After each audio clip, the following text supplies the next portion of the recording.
पोलिसांची धडक कारवाई. 535 किलो गांजा जप्त, 1,12,00,000चा मुद्देमाल हस्तगत.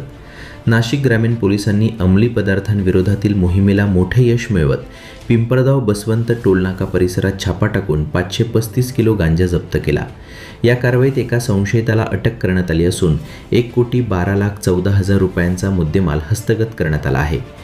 पिंपळगाव पोलीस ठाण्याचे पोलीस निरीक्षक गणेश गुरव यांना गुप्त माहिती मिळाली की नाशिककडून मालेगावच्या दिशेने जाणाऱ्या पिकअप वाहनातून गांजाची तस्करी केली जात आहे.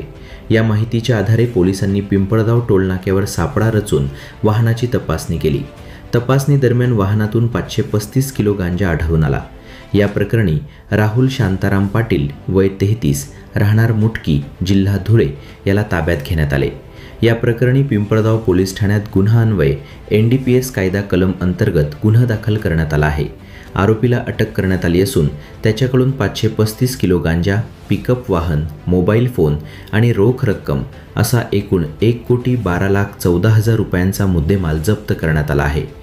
नाशिक ग्रामीणचे पोलीस अधीक्षक, अपर पोलीस अधीक्षक मालेगाव व अपर पोलीस अधीक्षक नाशिक ग्रामीण यांच्या मार्गदर्शनाखाली अवैध व्यवसाय व अंमली पदार्थांच्या तस्करीविरोधात सुरू असलेल्या विशेष मोहिमेअंतर्गत ही कारवाई करण्यात आली.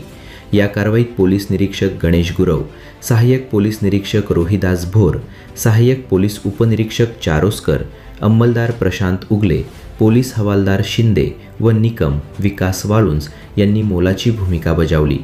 पोलीस निरीक्षक गणेश गुरव यांनी नुकताच पिंपळगाव पोलीस ठाण्याचा पदभार स्वीकारला आहे. त्यानंतर निरीक्षक गुरव यांच्या नेतृत्वाखालील पथकाने गुप्त माहितीच्या आधारे अत्यंत नियोजनबद्ध पद्धतीने पिंपळगाव टोलनाक्यावर सापळा रचत ही धडक कारवाई केली. कारवाईत कोटींचा मुद्देमाल हस्तगत करण्यात आला. या कारवाईमुळे तस्करांचे मोठे रॅकेट उघड होण्याची शक्यता व्यक्त होत आहे.